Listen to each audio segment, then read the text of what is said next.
नमस्कार दोस्तों। आज हम लोग अपने सेशन में ज्ञान बिंदु जीएस अकेडमी के द्वारा क्लासरूम पे टेस्ट जो करवाए जाते हैं उसका सेट नंबर 11 को देखने जा रहे हैं। पहला प्रश्न है, अर्थव्यवस्था की धारणा का प्रतिपादन किस अर्थशास्त्री के द्वारा किया गया है। दोस्तों ये जो है ये जॉर्ज मेनार्ड के द्वारा ये किया गया। आंसर इसका दोस्तों ये बी हो जाएगा। अगर बात करें ये अर्थव्यवस्था के दोस्तों तो इसको 3 भागों में बांटा गया है। तो पहला है पूंजीवादी अर्थव्यवस्था। पूंजीवादी अर्थव्यवस्था ये दोस्तों ये सबसे पुराना अर्थव्यवस्था है। ये पूंजीवादी अर्थव्यवस्था सबसे पुराना है और इसका दोस्तों ये इसका प्रतिपादन एडम स्मिथ के द्वारा दोस्तों को किया गया था। इसका प्रतिपादन अगर दोस्तों बात करें इसी को दोस्तों पूंजीवादी को खुली अर्थव्यवस्था या बाजार अर्थव्यवस्था के नाम से इसको जाना जाता है, पूंजीवादी अर्थव्यवस्था को। और दोस्तों ये जो है ये ओहफक्षेप नियम पर ही आधारित है। ओहफक्षेप नियम पर ये आधारित है। अगर दूसरा का दोस्तों बात करें, दूसरा दोस्तों ये समाजवादी अर्थव्यवस्था। समाजवादी अर्थव्यवस्था इसमें दोस्तों होता है इसमें सरकार का इसमें पूरा दबदबा होता है, सरकार का इसमें वर्चस्व होता है। अगर तो बात करें तीसरा दोस्तों ये मिश्रित अर्थव्यवस्था होती है। मिश्रित अर्थव्यवस्था होती है। इसमें दोस्तों ये पूंजीवादी और समाजवादी दोनों मिलकर दोस्तों ये इसको मिश्रित अर्थव्यवस्था का निर्माण इसमें किया जाता है। और इसका दोस्तों खोज किसने किया था? ये जॉर्ज मेनार्ड इसका खोज किया था। जॉर्ज मेनार्ड किसके द्वारा दोस्तों इसका खोज किया गया। आंसर इसका बी हो जाएगा।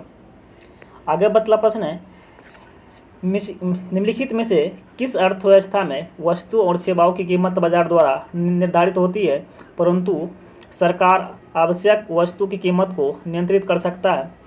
दोस्तों ये जो होती है ये मिश्रित अर्थव्यवस्था के अंतर्गत दोस्तों ये किया जाता है। आंसर इसका सी हो जाएगा, मिश्रित अर्थव्यवस्था। आगे बढ़ते अगला प्रश्न है, भारत में राष्ट्रीय आय को मापने हेतु कौन सी विधि प्रचलित है। तो ये जो दोस्तों है ये उत्पादन विधि, आय विधि, व्यय विधि दोस्तों ये तीनों इसमें प्रचलित है और लागू है। अगर दोस्तों बात करें तो ये उत्पादन जो होती है दोस्तों उत्पादन को दोस्तों ये 4 भागों में बांटा जाता है। 4 भाग देखते हैं। पहला दोस्तों भूमि है, दूसरा पूंजी है और तीसरा दोस्तों ये क्या है, तीसरा श्रम है और चौथा दोस्तों इसमें उद्यमी है। और दोस्तों बात करें भूमि से तो इससे दोस्तों ये रेंट की प्राप्ति होती है। और तो पूंजी की बात करें तो पूंजी दोस्तों ये लगाइएगा तो इसमें दोस्तों ये ब्याज की प्राप्ति होती है। और तो ये श्रम से दोस्तों अगर श्रम कीजिएगा तो इससे वेतन की प्राप्ति होती है। और दोस्तों उद्यमी से दोस्तों ये लाभ की प्राप्ति होती है। तो इस प्रकार दोस्तों ये और बात करें उत्पादन विधि दोस्तों तो इसमें जो होती है तो इसका खोज दोस्तों ये अल्फ्रेड मार्शल के द्वारा किया गया था। अल्फ्रेड मार्शल के द्वारा ये किया गया था। अल्फ्रेड मार्शल के द्वारा इसका खोज किया गया था। और दोस्तों बात करें आय विधि का दोस्तों ये एसी पिगू के द्वारा दोस्तों इसका खोज किया गया था। और दोस्तों बात करें व्यय विधि का इसका दोस्तों ये इरविन फिशर के द्वारा इसका खोज किया गया था। इसका दोस्तों आंसर क्या हो जाएगा, उपयुक्त में से सभी हो जाएगा, तीनों हो जाएगा। अगला प्रश्न है, वर्तमान मूल्यों पर प्रति व्यक्ति आय की वृद्धि दर पर स्थित मूल्यों पर प्रति व्यक्ति आय की वृद्धि दर से अपेक्षाकृत अधिक है क्योंकि अस्थिर मूल्यों पर प्रति व्यक्ति आय की वृद्धि दर में ध्यान रखा जाता है। दोस्तों ये क्या कला दोस्तों, अगर इसकी बात करती है मुद्रास्फीति की दोस्तों ये मुद्रास्फीति का दर ये कहलाती है। तो आंसर दोस्तों इसका डी हो जाएगा। 4 का दोस्तों ये डी हो जाएगा। आगे बढ़ते प्रश्न है, निम्नलिखित में से किस देश ने सर्वप्रथम सकल घरेलू उत्पादन का स्थान पर सकल राष्ट्रीय खुशहाली मापने की निर्णय लिया है। दोस्तों ये भूटान ने दोस्तों ये लिया। आंसर दोस्तों इसका डी हो जाएगा, भूटान देश इसका लिया गया। अगला प्रश्न है, स्वतंत्रता प्राप्ति के बाद भूमि सुधार हेतु बनाए गए चकबंदी कानून की असफलता के मुख्य कारण दोस्तों क्या थे। तो दोस्तों बात करें इसकी तो दोस्तों इसमें जो पहले था दोस्तों ये बिखरे भूमि को एक जगह करना दोस्तों ये 1920 ईस्वी में किया गया था। और दोस्तों अभी तक जो दोस्तों इसमें जो है अभी तक 49% दोस्तों इसमें भूमि का इसमें दोस्तों ये अभी तक हो पाया है। और दोस्तों चकबंदी का दोस्तों अर्थ बताएं तो इसमें तो ऐसी भूमि होती है जो दोस्तों ये कई भूमि को एकत्रित करके एक जगह भूमि किया जाता है दोस्तों, उसी के चकबंदी कहा जाता है। लेकिन भारत में अभी तक 49% इसमें हो पाया है। इसका बहुत फिर रीजन है दोस्तों ये पहला रीजन है, किसानों को अपनी पैतृक भूमि से अधिक लगाव होता है। दोस्तों ये सही बात है। अगर अपने किसी का पिताजी या दादाजी को हो तो अपना ज़मीन बेचना चाहता नहीं है। दूसरा है किसानों को अपनी उपजाऊ भूमि खोने का डर रहता तो ये भी उसका दूसरा रीजन है। तीसरा है सरकार की उदासीनता है। और दोस्तों चौथा चकबंदी करने वाले अधिकारियों पर पक्षपात एवं भ्रष्टाचार का दोस्तों ये आरोप होता है। दोस्तों इस प्रकार से ये सभी के सभी विकल्प होना चाहिए। आंसर इसका दोस्तों क्या हो जाएगा, ये डी हो जाएगा, उपयुक्त में से सभी हो जाएगा। अगला प्रश्न है निम्नलिखित में से कौन सा विकल्प सही सुमेलित नहीं है। दोस्तों बात करें सेफ्रोन क्रांति, ये केफर उत्पादन से संबंधित सही है। दूसरा है हरित सोना क्रांति, दोस्तों ये बांस उत्पादन से भी तो सही है। दूसरा दोस्तों ये मूक क्रांति, तो मूक क्रांति दोस्तों ये गलत है। मूक क्रांति तो है ये जो है ये मोटा अनाज पे दोस्तों ये संबंधित है, मोटा अनाज पे, मोटा अनाज इसका हो जाएगा। और उसको बात करें बादामी का, तो बादामी क्रांति दोस्तों ये मसाला से संबंधित, आंसर तो इसका सी हो जाएगा। आगे बढ़ते हैं, अगला प्रश्न है निम्नलिखित में से कौन सा विकल्प सही सुमेलित नहीं है। पहला दोस्तों कि कोयला खनन गतिविधियों में एफडीआई की सीमा 100% है। दूसरा है दोस्तों डिजिटल क्षेत्र में 49% एफडीआई की अनुमति सरकार प्रदान करती है, दोस्तों ये गलत है। पहला दोस्तों सही है। दूसरा दोस्तों ये 49% जो है एफडीआई है, इसमें दोस्तों 49% दोस्तों ये 74% इसमें अनुमति सरकार की प्रदान की जाती है। तो ये भी ही गलत था, बाद बाकी अब तो सभी सभी ये सही हो जाएगा। तीसरा विकल्प है सरकार द्वारा अनिवासी भारतीयों को एयर इंडिया की 100% हिस्सेदारी प्राप्त करने की अनुमति सरकार ने दे दी है। चौथा है रक्षा विनिर्माण क्षेत्र में एफडीआई की सीमा 49% से बढ़ाकर 74% कर दिया। इस प्रकार तो ये सभी सही है। आगे बढ़ते हैं, ये बाद बाकी भी गलत था और सभी सही था। अगला प्रश्न है पंचवर्षीय योजना का स्थान पर भारत के नीति आयोग कौन सी योजना का क्रियान्वयन कर रहा है। तो बात करती है पहला है पंचवर्षीय विजन, दूसरा है 7 वर्षों की रणनीति, तीसरा है 3 वर्षों का एक्शन एजेंडा। दोस्तों उपयुक्त में दोस्तों ये सभी हो जाएगा, आंसर इसका सभी हो जाएगा। अगला प्रश्न है निम्नलिखित कथनों पर विचार कीजिए। पहला है लोरेंज वक्र द्वारा किसी देश के लोगों के बीच आय विषमता को ज्ञात किया जाता है। दूसरा है गिनी गुणांक आय के वितरण की विषमता की माप सबसे प्रसिद्ध विधि है।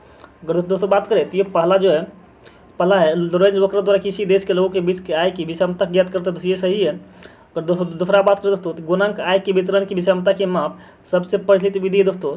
अगर दोस्तों बात करें तो ये गिनी गुणांक दोस्तों तो ये जो होती है तो ये 0 से 1 तक दोस्तों होती है। और दोस्तों बात करें 0 से, तो 0 का मतलब दोस्तों होता है आय विषमता नहीं है, आय विषमता नहीं है। और दोस्तों 1 की बात करें तो एक जो दोस्तों ये भयानक आय विषमता है, ये एक जो दोस्तों ये भयानक आय विषमता।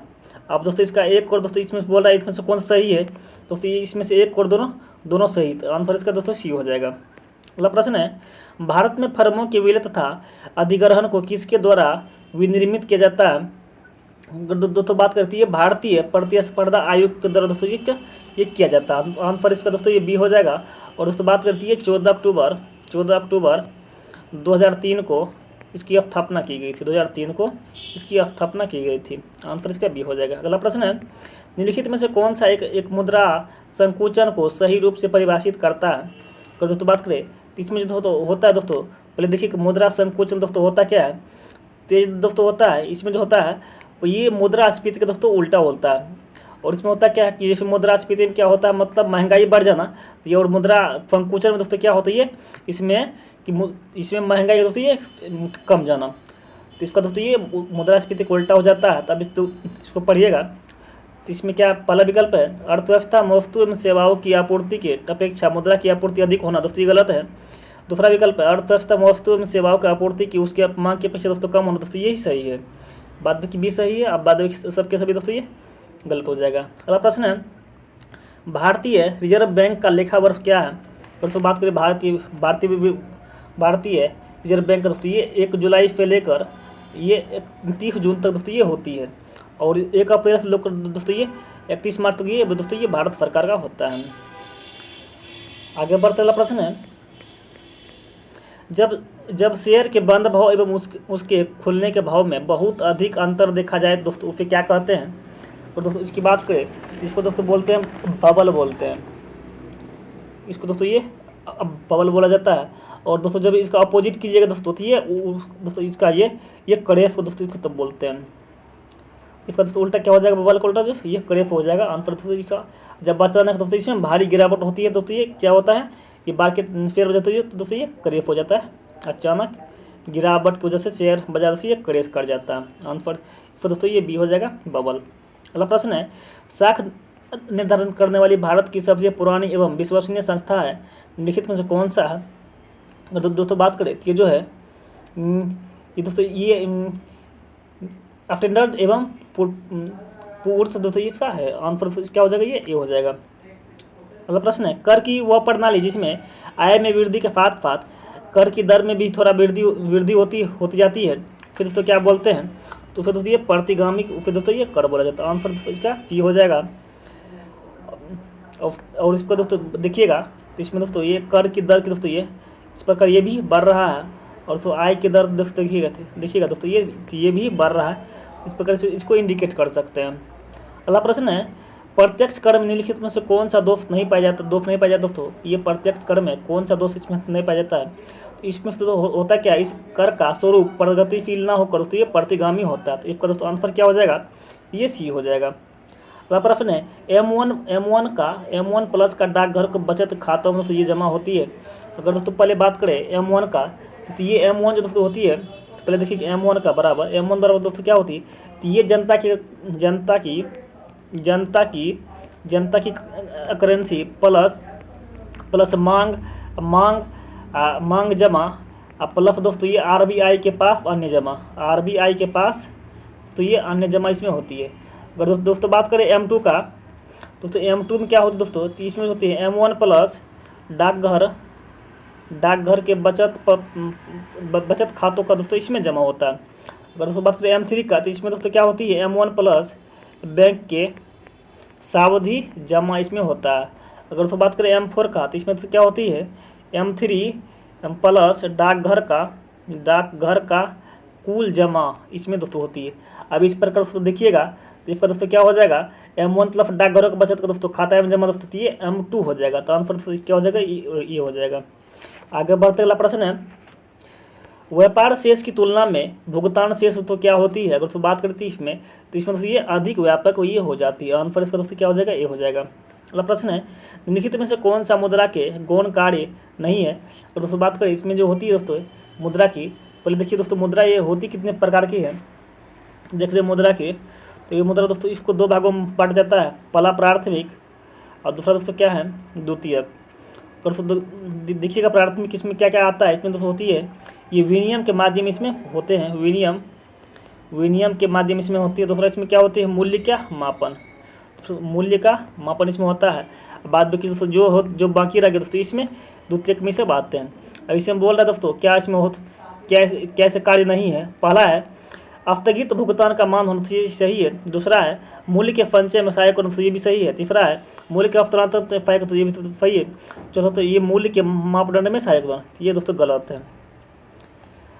ये दोस्तों ये पहला का है, लेकिन इसमें बहुत बोल रहा है सेकेंडरी का, तो ये दोस्तों गलत है। बाद बाकी उपयुक्त में तो ये सबसे सही है। अगला प्रश्न है, 1998 में शुरू की गई पेन प्रणाली में कुल कितने अक्षर दोस्तों अक्षर तथा वर्ग मिलाकर होते हैं। इसमें दोस्तों कुल दोस्तों इसमें 10 इसमें अक्षर वर्ण होते हैं। आंसर इसका दोस्तों क्या हो जाएगा, ये बी हो जाएगा। अगला प्रश्न है, निम्नलिखित कथनों पर विचार कीजिए। पहला है मनुष्य की आवश्यकता असीमित होती है, तो ये सही है, मनुष्य की आवश्यकता असीमित तो होती है।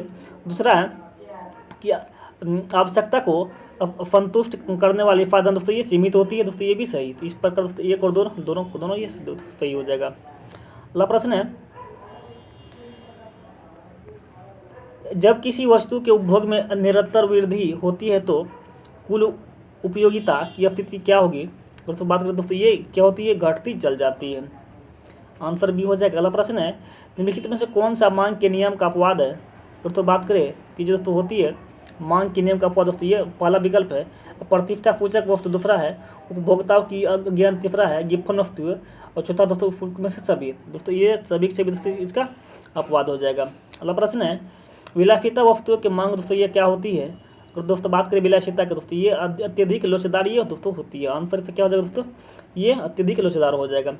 तब दोस्तों इकोनॉमिक्स के प्रश्न खत्म हुए। अब आते करंट अफेयर्स पर, एक 25 करंट अफेयर देखते हैं। पहला है बिहार में किस स्थान पर खेल को बढ़ावा देने के लिए खेल विश्वविद्यालय और अकादमी बनाई जा रही दोस्तों? ये राजगीर में ये बनाई जा रही है। आंसर इसका दोस्तों ये क्या हो जाएगा? ये हो जाएगा। अगला प्रश्न है, निम्नलिखित में से किस अभिनेता को आईसीसी विश्व कप 2023 का ब्रांड एम्बेसडर नियुक्त किया गया दोस्तों? तो ये शाहरुख खान को तो ये नियुक्त किया गया। आंसर तो क्या हो जाएगा? ये बी हो जाएगा। आगे अगला प्रश्न है, रेलवे सुरक्षा बल का नया प्रमुख किसे नियुक्त किया गया है? दोस्तों बात करें रेलवे सुरक्षा बल की दोस्तों ये मनोज यादव को ये नियुक्त किया गया। आंसर दोस्तों इसका सी हो जाएगा। अगला प्रश्न है, कौन सा भारतीय राज्य 2024 में 69वें फिल्म फेयर पुरस्कारों की मेजबानी करने के लिए तैयार है? दोस्तों बात करें दोस्तों ये गुजरात इसमें तैयार है। आंसर क्या हो जाएगा? ये डी हो जाएगा। अब प्रश्न है, किसी राज्य में मुख्यमंत्री खेत सुरक्षा योजना अब पूरे राज्य में लागू की जाएगी? दोस्तों ये कहाँ की जाएगी? दोस्तों ये उत्तर प्रदेश में ये की जाएगी दोस्तों ये। और इसमें दोस्तों बात करें इसमें जो दोस्तों उत्तर प्रदेश में ये 350 करोड़ के रुपये दोस्तों इसमें आवंटित की गई है। 350 करोड़ की रुपया इसमें। अगला प्रश्न है, जुलाई 2023 में भारत और इंडोनेशिया नौसेना के जहाज़ों द्वारा किए जा रहे सैन्य अभ्यास का दोस्तों नाम क्या है? दोस्तों बात करें इसका नाम दोस्तों ये MPX इसका नाम है। आंसर दोस्तों ये बी हो जाएगा। अगला प्रश्न है, हेनले पासपोर्ट इंडेक्स 2023 में भारत की पासपोर्ट ताकत रैंकिंग दोस्तों क्या है? अगर दोस्तों बात करें तो इसमें भारत की जो ताकत रैंकिंग दोस्तों इसमें 80वां इसमें रैंक मिला है। और दोस्तों 2022 की दोस्तों बात करें 2022 में कौन सा रैंक था दोस्तों? इसमें 85वां इसमें रैंक था 2022 में। और 2023 में दोस्तों कौन सा? ये 80वां रैंक हो गया। अगला प्रश्न है, हाल ही में कारगिल विजय दिवस कब मनाया गया दोस्तों? तो ये 26 जुलाई को ये दोस्तों ये प्रतिवर्ष मनाया जाता है। अगला प्रश्न है, हाल ही में ICC विश्व टेस्ट चैंपियनशिप का खिताब किसने जीतने वाले टीम कौन है? अगर दोस्तों बात करें तो ये कौन जीते हैं? तो ये दोस्तों हैं ये दोस्तों ये इंग्लैंड के द्वारा दोस्तों ये जीता गया। आंसर दोस्तों इसका बी हो जाएगा, इंग्लैंड इसको जीता है। अगला प्रश्न है, IPL 2023 में पर्पल कैप विजेता खिलाड़ी कौन है? दोस्तों ये जो है ये मोहम्मद शमी दोस्तों ये पर्पल कैप विजेता दोस्तों रहे हैं। आंसर इसका दोस्तों क्या हो जाएगा? ये बी हो जाएगा। और दोस्तों ये बात करें दोस्तों ये 17 मैच में 28 विकेट लिए हैं। अगला प्रश्न है, हाल ही में नवनिर्मित भारतीय पनपत भवन का निर्माण किस संस्थान ने किया है? दोस्तों ये टाटा प्रोजेक्ट्स के द्वारा दोस्तों ये किया गया। आंसर तो क्या हो जाएगा? ये हो जाएगा। अगला प्रश्न है, हाल ही में चर्चा में रही ग्लोबल जेंडर गैप रिपोर्ट कौन सी संस्था जारी करती है? तो ये दोस्तों विश्व आर्थिक मंच के द्वारा इसको जारी किया जाता है। आंसर तो क्या हो जाएगा? ये बी हो जाएगा। अगला प्रश्न है, NIRF रैंकिंग 2023 में देश का सर्वश्रेष्ठ कॉलेज कौन सा दोस्तों? ये दोस्तों ये कॉलेज की दोस्तों बात करती है मिरांडा हाउस दोस्तों दिल्ली में ये सर्वश्रेष्ठ कॉलेज है। आंसर तो इसका बी हो जाएगा। अगला प्रश्न है, हाल ही में केंद्रीय गृह मंत्री अमित शाह ने बलिदान स्तंभ को आधारशिला कहाँ रखी है दोस्तों? अगर इसकी बात करें तो ये बलिदान दोस्तों ये जम्मू कश्मीर में इसकी आधारशिला रखी है। आंसर दोस्तों इसका सी हो जाएगा। अगला प्रश्न है, मुंबई में आयोजित राष्ट्रीय विधायक सम्मेलन में बिहार के किस विधायक को सर्वश्रेष्ठ विधायक का सम्मान दिया गया है? अगर दोस्तों बात करती है शकील अहमद खान को दोस्तों ये दिया गया। आंसर से क्या हो जाएगा? ये सी हो जाएगा, शकील अहमद खान को। और दोस्तों बात करिए कहाँ के दोस्तों ये कटिहार के से बिलोंग करते हैं, बिहार कटिहार से बिलोंग करते हैं। अगला प्रश्न है, हाल ही में किसकी अमेरिकी की पहली मुस्लिम महिला संघीय न्यायाधीश के रूप में नियुक्ति की पुष्टि की गई है? दोस्तों बात करती है नुसरत चौधरी को ये नियुक्त की गई। आंसर तो इसका ये हो जाएगा।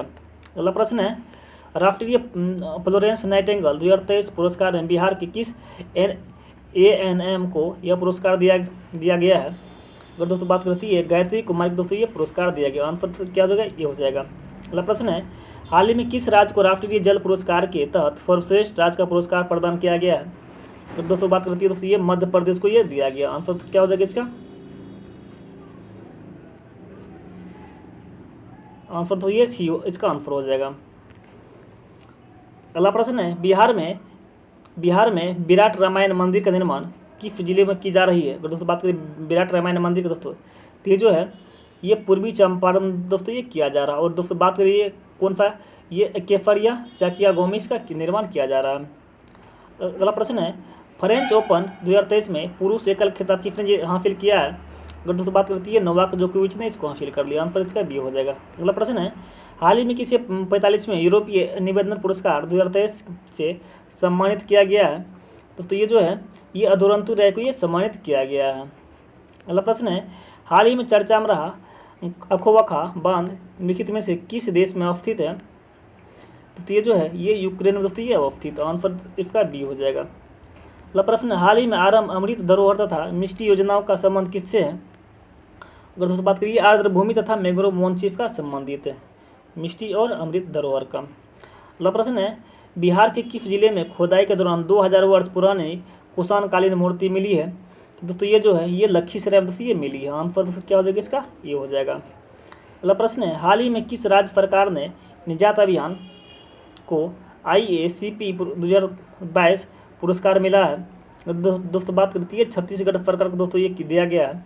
अगर दोस्तों बात करें IACP का फुल फॉर्म दोस्तों क्या होता है, इसका दोस्तों फुल फॉर्म होता है इंटरनेशनल एसोसिएशन